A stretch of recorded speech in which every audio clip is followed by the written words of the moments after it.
अखिल राजस्थान राज्य कर्मचारी संगठन ने भी अब आंदोलन का बिगुल बजा दिया है। अपनी विभिन्न मांगों को लेकर अब सरकार को घेरने के लिए तैयार हो चुके हैं।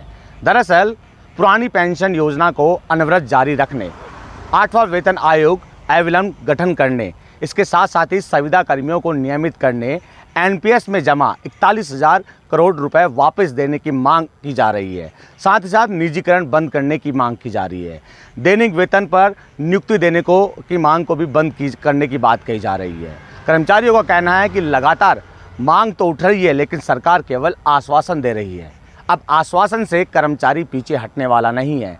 मांगों को लेकर अलग अलग जिलों में राज्य कर्मचारियों का प्रदर्शन देखने को मिल रहा है।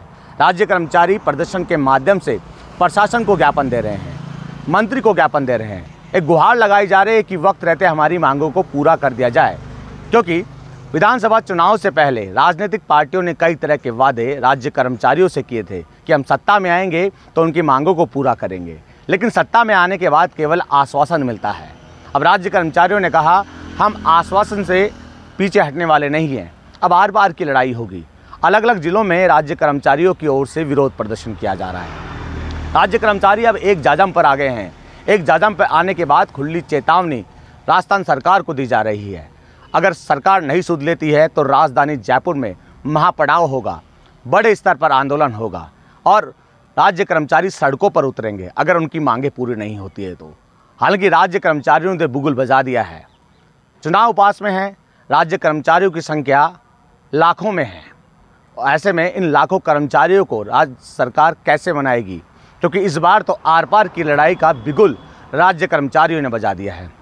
अलग अलग विभागों के कर्मचारी, चाहे शिक्षा विभाग से जुड़ा हो, वित्त विभाग से जुड़ा हो, सचिवालय से जुड़ा हो, मंत्रालय कर्मचारियों से जुड़ा हो, स्वास्थ्य महकमे से जुड़ा हो, इन तमाम कर्मचारी अब एक जाजम पर आ गए हैं। एक जाजम पर आने के बाद सरकारों को ज्ञापन भी दिया जा रहा है। सचिवालय में प्रशासनिक अधिकारियों से भी मुलाकात की जा रही है। मुलाकात के माध्यम से अपना मांग पत्र रखा जा रहा है। राज्य कर्मचारी संगठनों का कहना है इससे पहले कांग्रेस सरकार के समय भी हमने अपनी बात रखी थी। सरकार पुरानी पेंशन योजना लेकर आई, लेकिन केंद्र सरकार की ओर से एनपीएस में जमा पैसा नहीं दिया गया। 41,000 करोड़ जो रुपया है वो वापस नहीं दे रही है, तो वो पैसा वापस लेने की मांग भी की जा रही है। पुरानी पेंशन योजना को अनवरत चालू रखने की मांग की जा रही है। 8वां वेतन आयोग अविलंब के साथ गठन करने की मांग की जा रही है। कई मांगे हैं राज्य कर्मचारियों की, उस पर सूद लेने को लेकर ज्ञापन तो दे दिया है, प्रदर्शन के माध्यम से बिगुल भी बजा दिया है।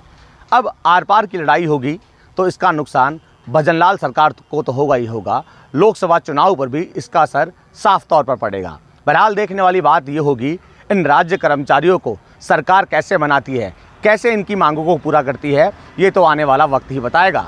बसंत पांडे, TV9 जयपुर।